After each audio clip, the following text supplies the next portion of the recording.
크레도, 나는 믿습니다 라고 하는 이것은 나의 심장을 하나님께 바칩니다 라고 말씀드렸습니다. 그래서 1항은 성부 하나님에 대한 고백, 2항부터 7항까지는 성자 예수님에 대한 고백, 8항은 성령 하나님에 대한 고백, 9항부터 12항까지는 교회 그리고 은혜에 대한 고백을 다루고 있다, 이렇게 말씀을 올렸는데요. 특별히 성자 예수님에 대한 고백이 절반을 차지할 정도로 사도신경에 있어서의 가장 큰 핵심은 성자 예수님입니다. 그래서 2항부터 7항까지가 바로 성자 예수님에 대한 고백인데, 2항을 통하여서 우리가 믿는 예수님은 어떤 분이신가? 그래서 우리 주 예수 그리스도를 믿사오니, 원문의 성경대로 하면 우리 주님 예수님은 그리스도라고 말했습니다. 그리고 유일하신 하나님의 아들이시다라고 말씀드렸고요. 그리고 그 예수님은 나의 퀴리오스 주님이시다. 그래서 우리 주 예수 그리스도라고 고백했고요. 그 다음에 3항에서는 성령으로 잉태되어 동정녀 마리아에게서 나시고, 예수님은 완전한 100% 신성, 디비니티, 성령으로 잉태되셨습니다. 그리고 남자를 알지 못하는 처녀, 동정녀입니다. 성모가 아닌 동정녀, 그냥 하나님께서 성령을 통하여서 완전한 100% 인성을 지니신 휴미니티, 인성을 지니신 동정녀 마리아를 통하여서 나셨다고 그랬습니다. 그래서 그분이 죄가 없으셔서 우리를 구속하러 오셨다. 그리고 지난 시간에 4항 본디오 빌라도에게 고난을 받으사 십자가에 못 박혀 죽으시고, 여기까지 했죠. 이 사항은 다름 아닌 예수님의 역사적인 하나님의 구속 계획, 구속 경륜에 따라서 본디오 빌라도, 당시 로마 총독이었던 5대 총독인 본디오 빌라도에게 고난을 받으셨음을 역사적으로 드러내고 있고, 이 또한 하나님의 구속 경륜이다. 그러면서 고난을 받으실 뿐만 아니라 십자가에 못 박히셨다. 그 십자가에 못 박히신 것은 바로 저와 여러분을 사랑하시기 때문이라고 말씀드렸어요. 그리고 마침내 죽으셨어요. 왜 죽으셨을까요? 우리를 죄로부터 구원하시기 위하여. 그래서 우리를 성경대로 예수님께서 오늘 본문에도 죽으셨다. 왜요? 죄로부터 구원하시기 위하여. 여기까지 저희들이 사항을 살펴보았는데요. 오늘 지금 계속 예수님이 suffered, 고난당하시고 and dead, 죽음을 당하시고 계속 내려오잖아요. 이거를 비하라고 합니다. 예수 그리스도의 비하. 계속해서 낮아지시는데 어디까지 낮아지시느냐?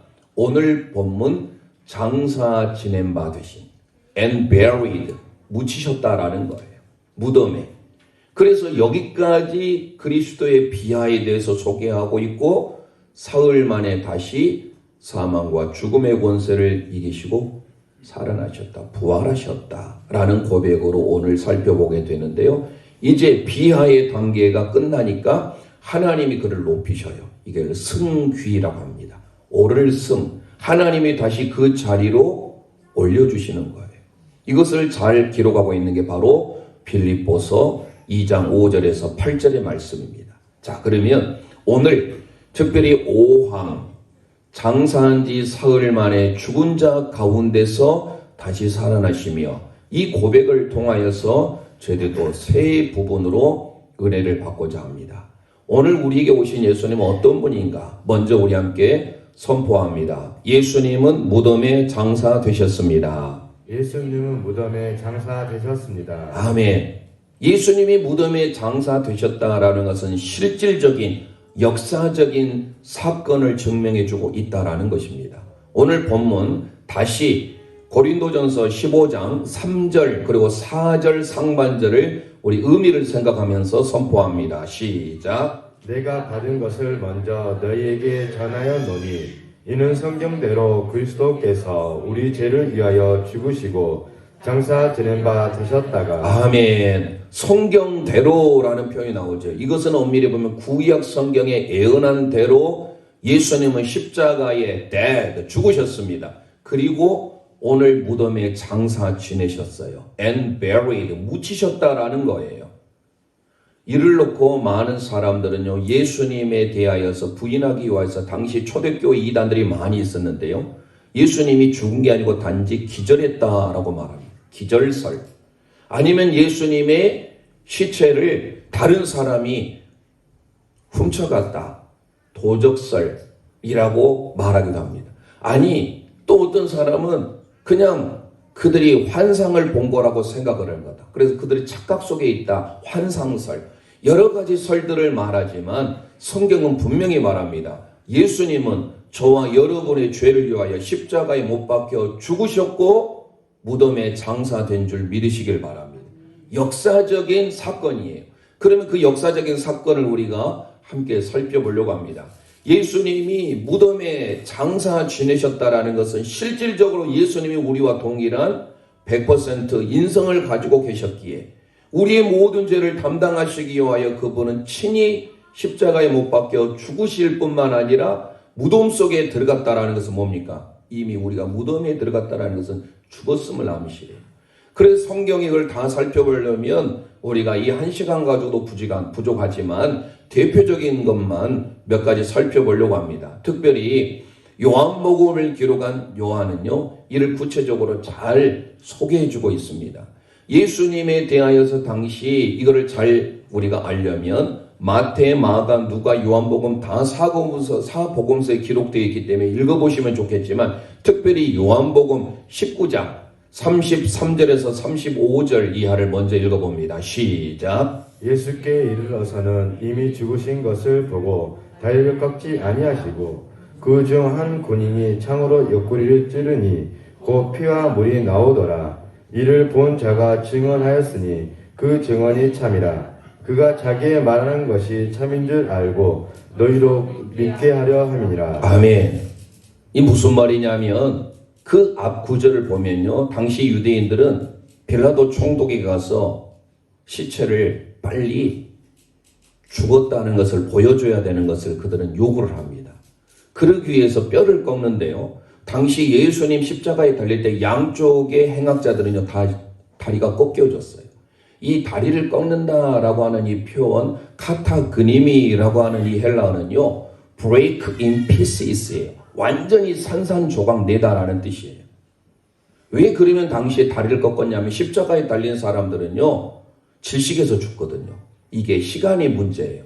얼마나 피가 마르는 물이 흐르면서 그야말로 고통스럽게 죽어가는지, 그래서 이거를 빨리 죽었음을 확인하기 위해서요 정강이를 나무 망치 같은 걸로 세게 내리칩니다. 그러면 살아있으면 반응이 있겠죠. 그런데 예수님은요 다리를 꺾지 않으셨어요. 왜 그랬을까요?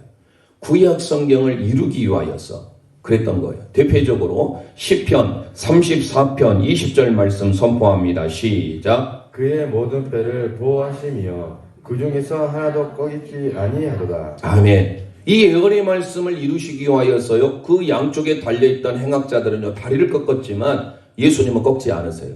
그리고 그 대신에 창으로 예수님을 깊숙이 찔러요. 옆구리를. 피와 물이 나와요. 어디를 찔렀을까요? 바로 심장을 관통합니다.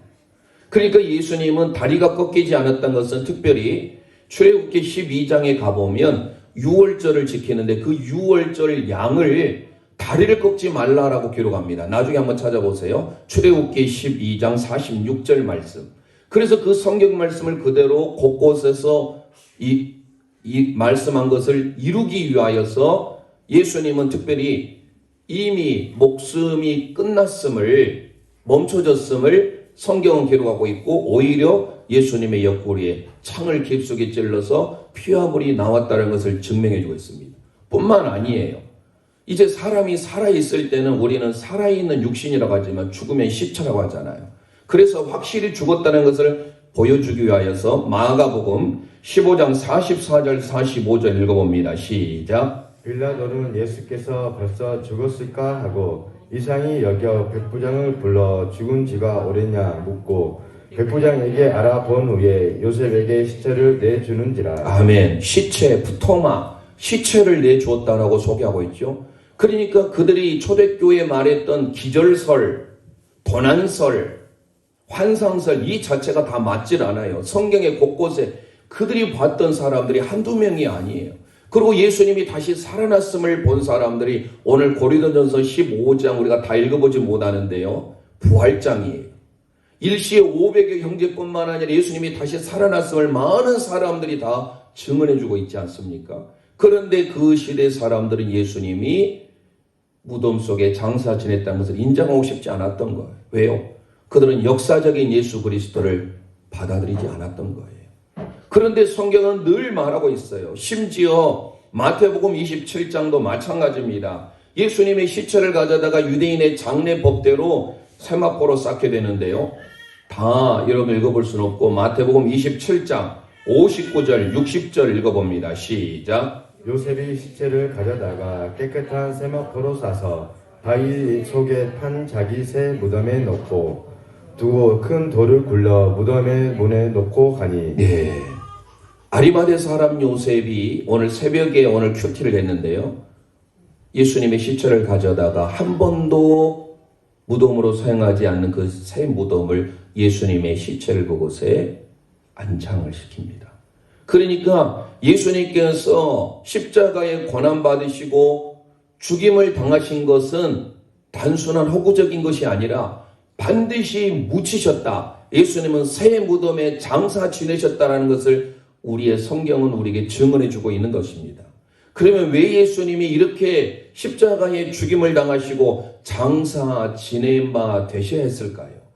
바울 사도는 이렇게 말합니다. 로마서 6장 4절 함께 선포합니다. 시작. 그러므로 우리가 그의 죽으심과 합하여 세례를 받았으므로 그와 함께 장사되었나니 이는 아버지의 영광을 말미암아 그리스도를 죽은 자 가운데서 살리심과 같이 우리로 또한 새 생명을 가운데서 행하게 하려 함이라. 아멘 아멘. 예수 그리스도와 함께 장사 지낸 쉰답토라고 함께 매장된 이유가 뭐예요?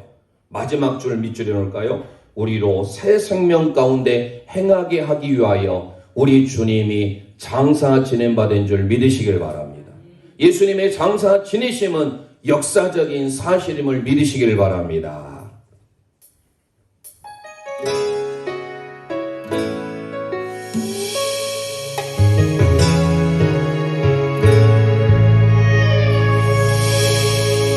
하나님의 사랑, 주님의 눈물,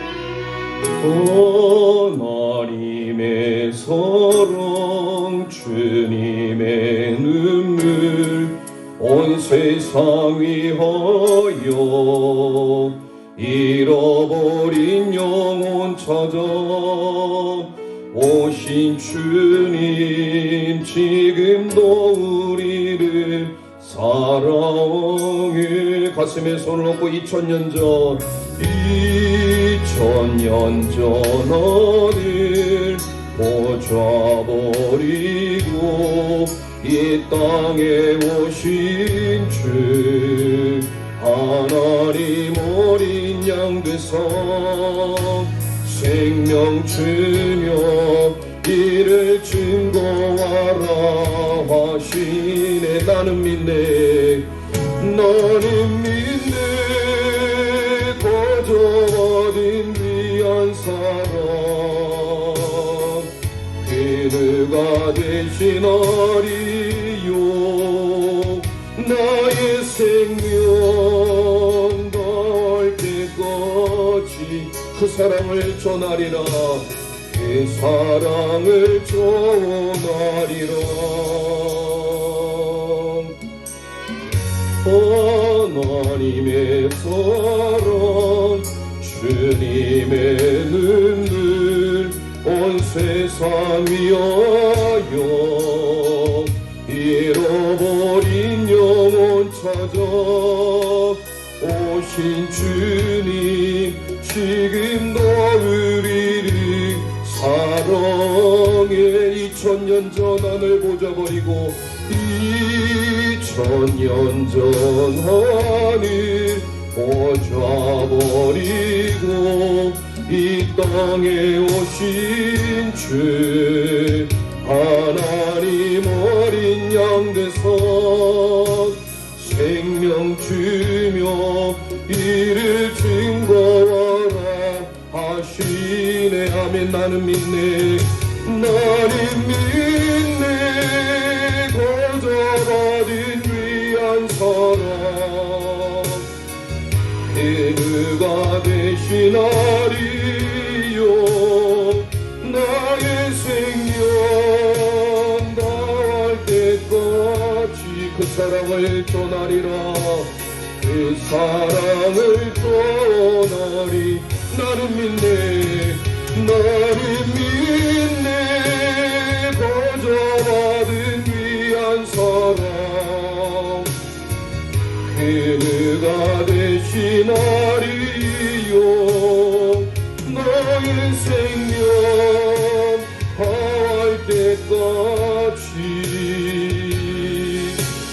그 사랑을 전하리라. 그 사랑을 전하리라.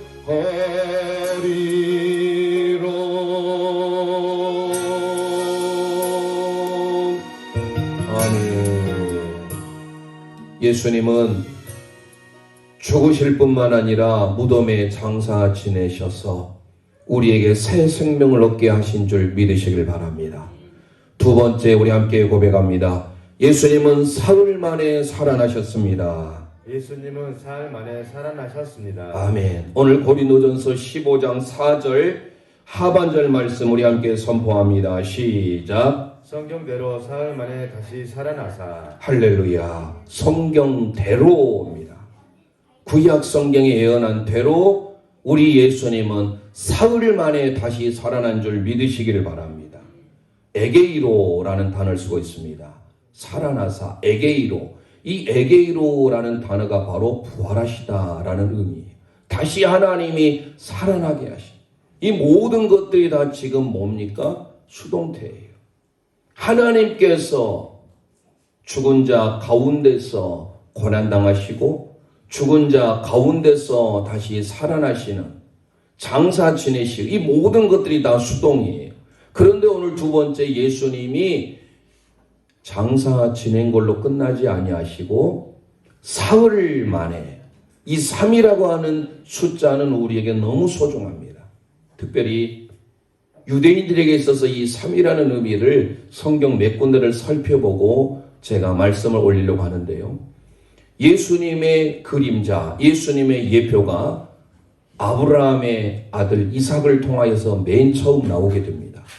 창세기 22장에 가보면 거기에 사랑하는 독자 이삭을 모리아산, 그 모리아산은 지금에 있어서의 골고다, 예수 그리스도의 십자가에 못 박히신 곳이에요.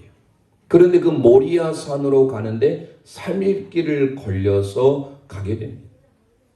왜 3일일까? 라고 하는 것은 하나님께서 하나님의 살아있는 역사를 우리에게 보여주기 위하여서 무덤 속에 있으셨을 뿐만 아니라 오늘 하나님의 살아있는 역사를 또 증거해 주기 위해서 숫자 3을 대입해 놓고 있는데요. 성경에 3이라고 하는 것들의 의미들이 조금씩 다르지만 우리에게 동일한 내용은 뭐냐? 하나님께서 함께 하셨고 하나님께서 역사하셨고 하나님께서 일으키셨다라는 표현이 바로 3이에요.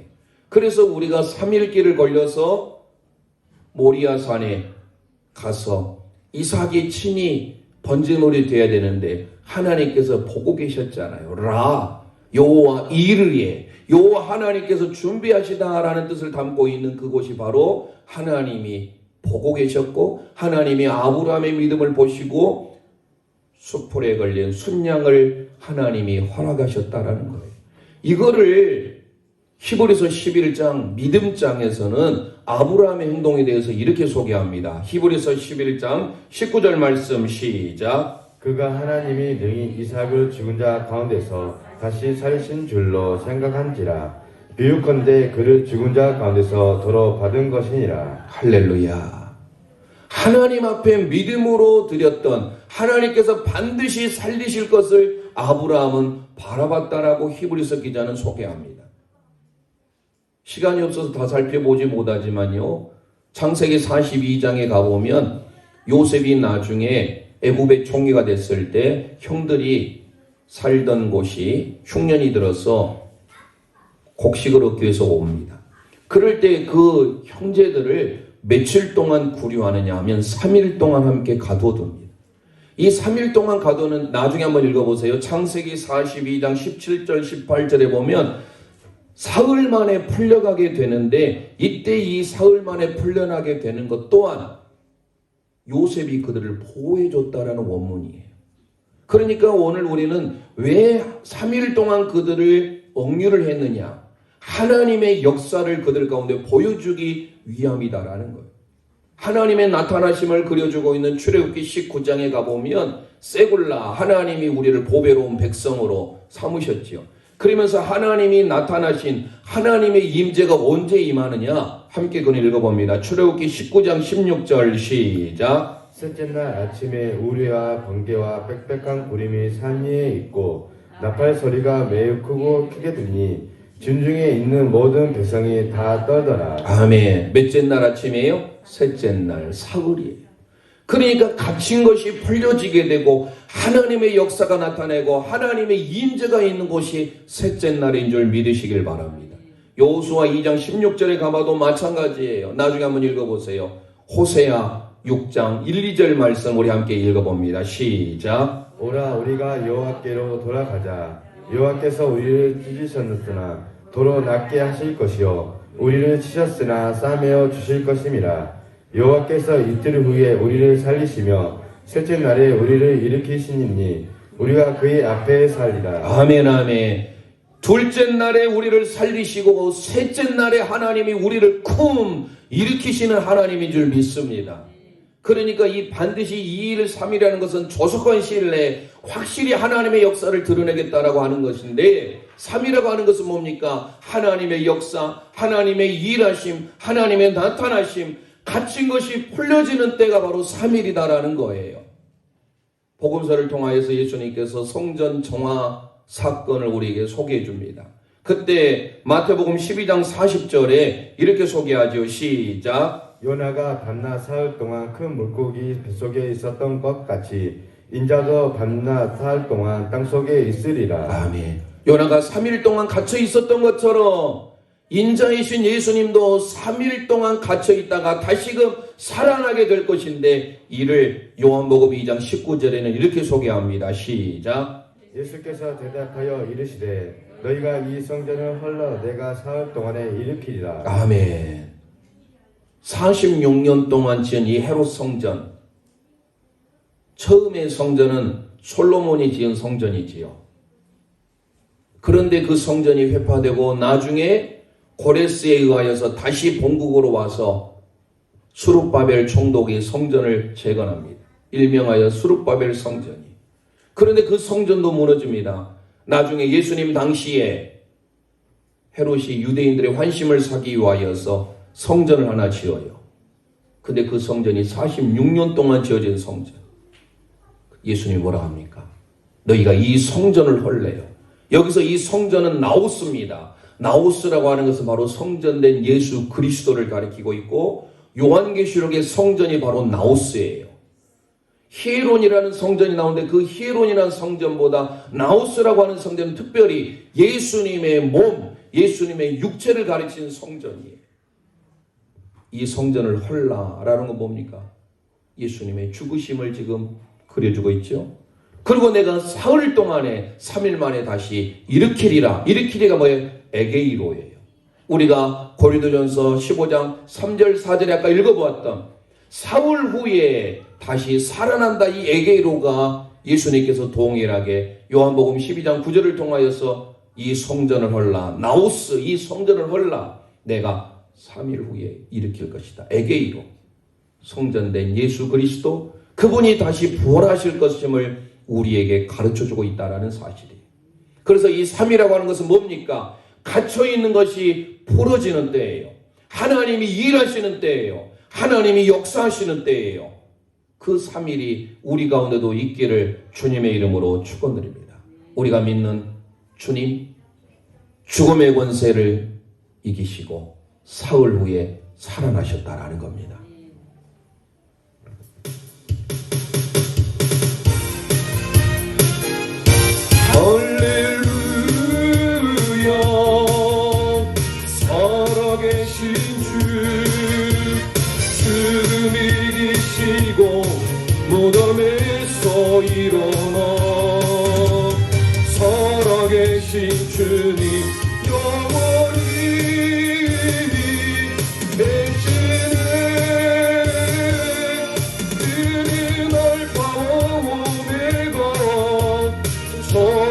안아주 죄악의 저주 끊고 완전한 자유 주셨네.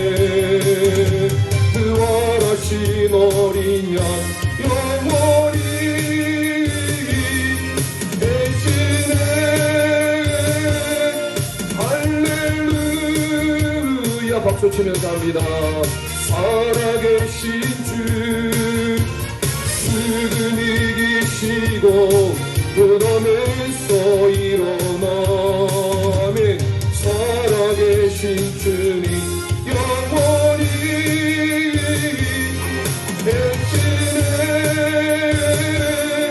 그는 알파와 오메가와 또 처음과 나중 죄악의 저주 끊고 완전한 자유 주셨네. 부활하신 어린 양 영원히 계시네. 할렐루야. 살아계신 주. 아멘, 아멘. 예수님은 죽음의 권세를 이기시고 사흘 후에 다시 살아난 줄 믿으시길 바랍니다. 에게이로 하나님께서 그를 다시 살리셨어요. 그런데 세 번째 우리 함께 선포합니다. 예수님은 죽은 자 가운데서 다시 살아나셨습니다. 예수님은 죽은 자 가운데서 다시 살아나셨습니다. 아멘. 고린도전서 15장 20절 말씀 선포합니다. 시작. 그러나 이제 그리스도께서 죽은 자 가운데서 다시 살아나사 잠자는 잠자들의 첫 열매가 되셨도다. 아멘. 예수 그리스도는 죽은 자들 가운데서 다시 살아나셔서 잠자는 자들의 첫 열매가 되셨다는 거예요. 이게 바로 뭐예요? 성육신이라고 합니다. 인카네이션. 인카네이션이 뭐예요? 실질적으로 예수님이 육체로 오셨다라는 거예요. 이게 바로 하나님이신 그분, 100% 디비니티, 신성을 가지고 계신 예수님이 우리와 동일한 인성이 됐다는 그 자체가 나 자신이 아니고 무엇이겠습니까? 그런데 예수님이 인카네이션, 성육신 하셨다라고 하는 육체적인 살을 가지고 계셨다라는 라틴어 카르누스, 이 카르누스가 바로 뭐예요? 우리와 동일한 살, 플래시, 육체적인 육신을 가지고 있다라는 그분이 인카르누스, 그게 바로 인카네이션이에요. 그러니까 다시금 예수님이 환상적으로 기절해서 이 차원이 아니에요. 우리가 잘 아는 대로 요한복음 21장에 예수님께서 부활하신 후에 시리에 빠진 제자들을 찾아가지요. 그럴 때 너희에게 고기가 있느냐 했을 때 예수님이 부활의 몸이었다고 한다면, 만약에 그분이 육체를 가지고 있지 않았다고 한다면 어떻게 고기를 잡수시겠습니까? 고기를 드셨잖아요. 그것은 다름 아닌 예수님이 육체로 오셨음을 인정하는 거예요. 그런데 초대교회 이단들은요, 예수님의 육체 부인을 거부하고 있어요. 예수님이 죽음에서부터 다시 살아나셨다라는 것은 예수님이 바로 우리와 동일한 육신이 되셨다라는 것을 나타내 주기도 합니다. 사도 요한이 요한일서 4장 2절을 통하여 이렇게 고백합니다. 시작. 이로써 너희가 하나님의 영을 알지니 곧 예수 그리스도께서 육체로 오신 것을 시인하는 영마다 하나님께 속한 것이요. 아멘, 아멘. 예수님이 육체로 오신 것을 시인하는 자에게는 하나님의 은혜가 있는 줄 믿습니다. 그런데 요한이서 1장만 있잖아요. 요한이서 7절에는 이렇게 고백합니다. 시작. 미혹한 자가 세상에 많이 나오나니 이는 예수 그리스도께서 육체로 오심을 부인하는 자라. 이런 자가 미혹한 자요 적 그리스도니. 아멘. 예수님이 육체로 오시는 것을 부인하는 자는 적 그리스도고 미혹하는 자래요. 그러니까 오늘 우리 예수님은 무덤 속에 3일 동안 계시다가 죽은 자 가운데서 다시 살아난 줄 믿으시길 바랍니다. 그래서 기독교의 신앙의 핵심이 뭐일까요? 부활이에요. 다른 종교는요, 다 탄생, 그들의 교주들, 그들의 창시자의 탄생이 있지만 부활이 없어요. 오늘 우리 기독교는요, 부활의 종교인 줄 믿으시길 바랍니다.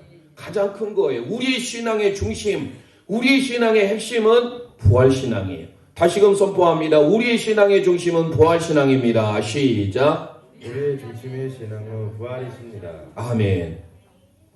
그런데 우리는 한글로 된 사도신경을 암송하고 있기 때문에 장사 지낸 바 되시고 사흘 후에 다시 그냥 죽은 자 가운데서 살아나셨다라고 끝나요.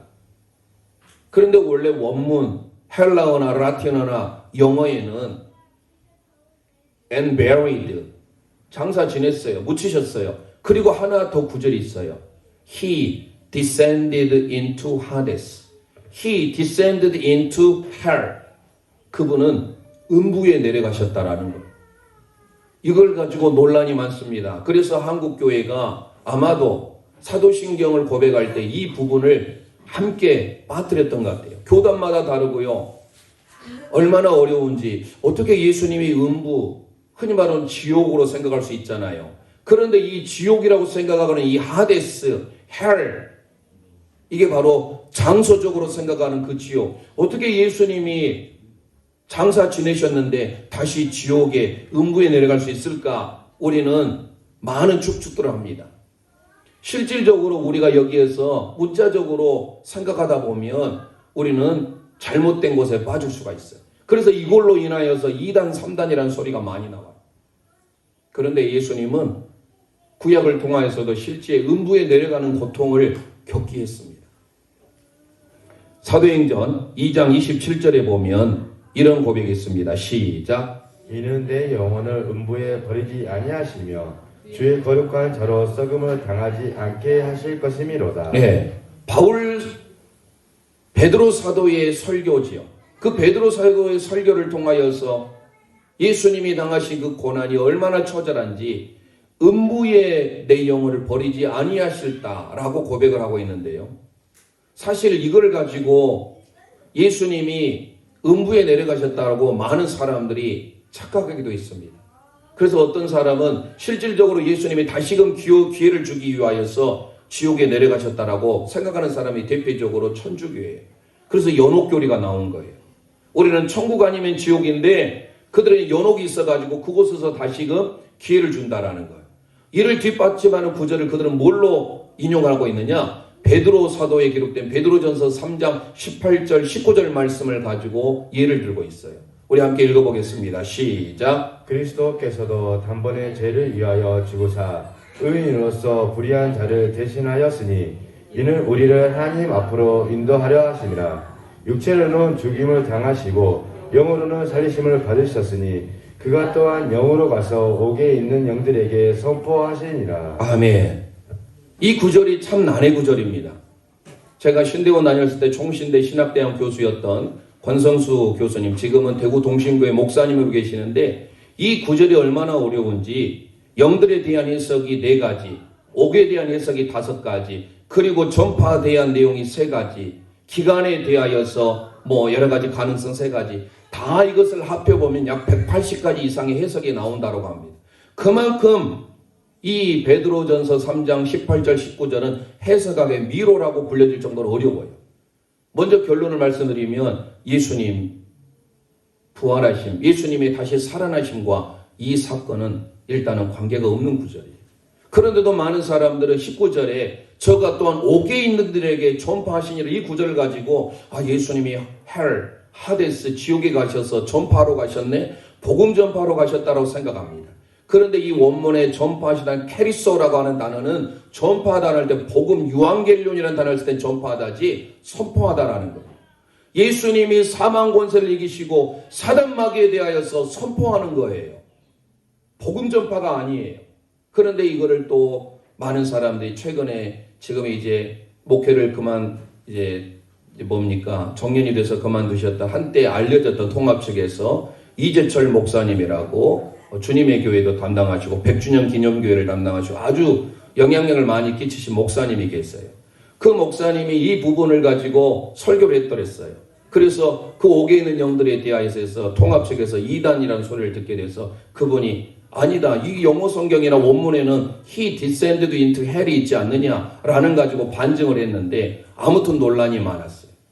그분이 쓴 성숙자의 반이라는 책에도 그렇게 나와 있고, 그러니까 우리가 책을 읽을 때 그냥 무조건 신봉에서 잘못 읽다 보면 이게 사람마다 해석을 다룰 수 있고 또 이거를 깨닫을 때 정말로 예수님이 전도하러 가셨는가? 지옥에 있는 사람들 다시 끄집어내기 위해서. 그러면 우리가 무엇에 안 맞아요? 누가복음에 거지 나사로와 부자.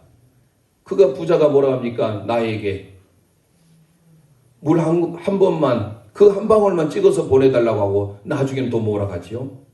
더 이상의 내 자녀들, 내 식구들 이곳 지옥에 음부에 오지 않도록 보내달라고 하니까 어떻게 말합니까? 또 그들을 위해서 다른 사람이 있을 것이라고 하잖아요. 한 번 지옥 간 영혼은요 다시 올 수가 없어요. 그런데 그들을 위해서 기도해야 된다라고 해갖고 잘못되게 해서 한때 조금 한 2, 3년 전에 구설수에 오르기도 했었어요. 그러니까 이건 참 어려운 부분인데 이거를 장소적인 개념으로 보면 어려워요. 사도신경에 없는 부분을 제가 여러분이 굳이 말씀드린 것은 뭘까요? 원문에는 있어요. He descended into hell이라고 하는 그는 음부에 내려가셨다라는 것이 있어요. 그러면 장소적인 음부가 아니에요. 바로 관계적인 하나님과의 관계적으로 그는 음부에까지 내려갈 정도의 고통을 당하셨다라는 거예요. 우리가 잘 아는 대로 가상 7월에 십자가상에서 하셨던 예수님의 7마디가 생각나지요. 아버지여 저희들이 저를 사하여 주옵소서. 저들이 하는 것을 알지 못합니다. 첫 번째잖아요. 두 번째는 강도를 향하여서 내가 함께 나와 함께 낙원에 있으리라. 세 번째로 자기 사랑하는 제자 요한에게 부탁하잖아요. 여자여 보소서 아들이니다 하면서 어머니를 부탁합니다. 네 번째는 뭐예요? 엘리 엘리 라마 사박다니 나의 하나님 어찌하여 나를 버리셨나이까 라는 그 절구 고백이 뭐예요? 하나님과 그 관계가 마치 음부에 내릴 정도의 그 찢어진 고통을 주님이 묘사하고 있다라는 거예요.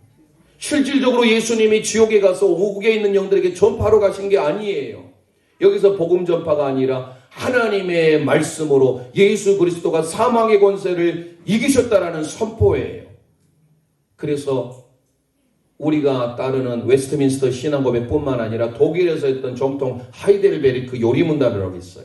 그 하이델베르크 요리문답 44문에 이렇게 기록합니다. 제가 읽어드리겠습니다. 음부에 내려가셨으며 라는 말이 왜 덧붙여져 있습니까? 라는 질문에 대답이 이렇습니다. 잘 들어보세요. 내가 큰 고통과 중대한 시험을 당할 때에도 나의 주 예수 그리스도께서 나를 지옥의 두려움과 고통으로부터 구원하셨음을 확신하고 거기에서 풍성한 위로를 얻도록 하기 위함입니다.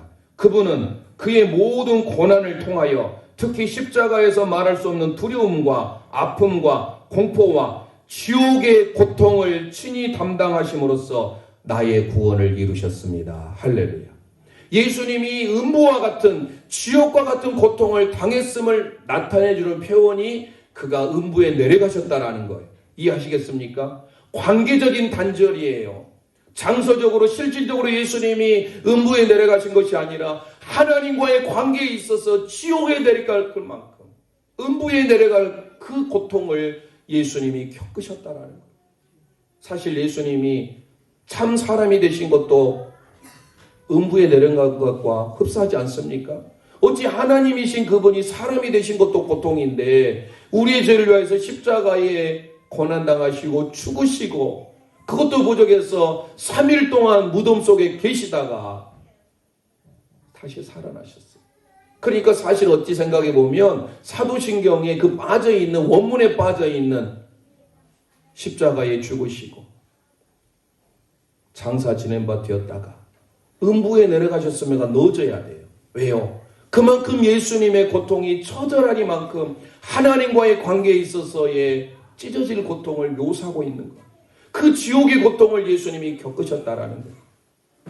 이해가 안 되면 좀 더 쉬운 예로 한때 우리 청년들이 우리 조국 대한민국을 헬조선이라는 말을 쓰잖아요. 지옥과 같대요. 살기가 너무 힘든 세상을 여러분 지옥과 같다 하잖아요. 바로 그것을 우리에게 생각하면 되겠어요. 실질적으로 예수님이 지옥에 내려가셔서 복음 전파하기 위해서 구원하기 위해서 내려간 것이 아니라 지옥과 같은 하나님과의 관계적인 고통, 나의 하나님 어찌하여 나를 버리셨습니까? 라는 그 고통, 그 절규, 그를 주님이 친히 담당하심으로 저와 여러분이 하나님의 은혜를 입게 되었다는 것을 잊지 마셔야 됩니다. 자, 그러면 오늘 마지막으로 로마서 8장 11절 말씀을 통하여서 우리 함께 고백하고 마칠까 하는데요. 예수님이 이처럼 장사 지낸 바 되었다가 사흘 만에 다시 죽은 자들 가운데서 살아나셨는데 그 살아나신 목적이 뭘까요? 로마서 8장 11절은 바울 사도가 이렇게 고백합니다. 시작. 예수를 죽은 자 가운데서 살리신 이의 영이 너희 죽은 자 가운데서 살리신 이가 너희 안에 거하시는 그의 영으로 말미암아 너희 죽은 몸도 살리시니라. 아멘 아멘. 예수 그리스도를 죽은 자 가운데서 살리신 성령 하나님이 저와 여러분을 다시 그리스도와 함께 살리우기 위하여서 우리를 죽은 자 가운데서 다시 사셨다라는 거예요. 오늘 우리는 말씀을 통하여 사실 사도신경이 쉽질 않아요. 저도 준비하기 위하여서 최대한 쉽게 전달하기 위하여서 준비하는 이 교리적인 설교예요. 그런데 이거는 성경의 핵심을 담고 있기 때문에 성경을 읽을 시간이 없다고 한다면 이 사도신경 크레도가 뭐라겠어요? 나의 심장을 바친다라고 했잖아요. 코르 플러스 도, 코르라고 하는 심장이에요. 도라고 하는 I give, 나는 드립니다. 나의 심장을 드립니다라는 고백이에요. 그래서 구약과 신약 성경의 모든 핵심 메시지를 다 담고 있는 게 바로 사도신경입니다. 오늘 제5왕 예수님의 비하 그리고 예수님의 승기가 다 담겨있는 장사 지낸 바 되셨다가 사흘 만에 사망과 죽음의 권세에서 다시 죽은 자들 가운데서 일으키심을 받은 에게이로의 예수 그리스도를 믿고 오늘 이 말씀을 생각하면서 우리 함께 찬양드리고 기도하기를 원합니다. 주 하나님 독생자 예수 날 위하여 오시었네. 내 모든 죄 용서하시고 죽음에서 부활하신 나의 그새 아멘. 살아계신 주 나의 참된 소망 걱정 근심 전혀 없네. 사랑의 주 내 갈 길인 것 아니 내 모든 삶의 기쁨 늘 주만 안에 박수 치면서 주 안에서 거듭난 생명 도우시는 주의 사랑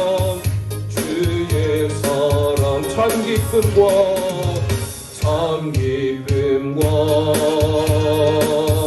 확신 가지고 예수님의 도우심을 믿으며 살리. 살아계신 주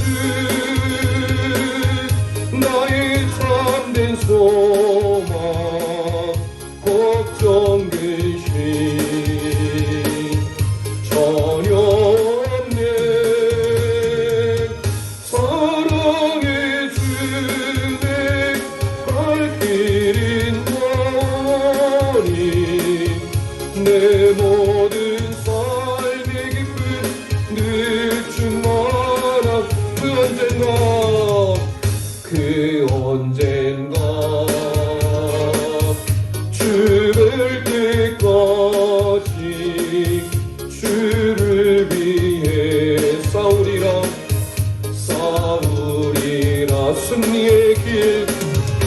승리의 길 멀고 험해도 주님께서 나의 앞길 지켜주시리. 아멘. 살아계신 주 나의 참된 소망 걱정 근심 전혀 없네. 사랑의 주 내 갈 길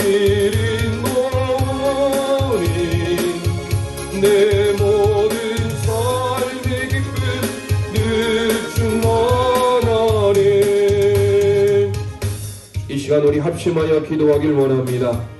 오늘 사도신경 제5항목 예수님은 무덤에 장사되셨습니다. 예수님은 사흘 만에 다시 살아나셨습니다. 예수님은 죽은 자 가운데서 다시 살아나셨습니다. 하나님의 역사, 하나님의 일하심을 저희들이 배우길 원합니다. 오늘 말씀을 통하여 역사적으로 예수님이 다시금 사망과 죽음의 권세에서 부활하심을 믿고 그 부활신앙으로 나아가는 우리 영광이 될 수 있도록 이 시간 주여 한번 합심하여 부르짖고 기도합니다. 주여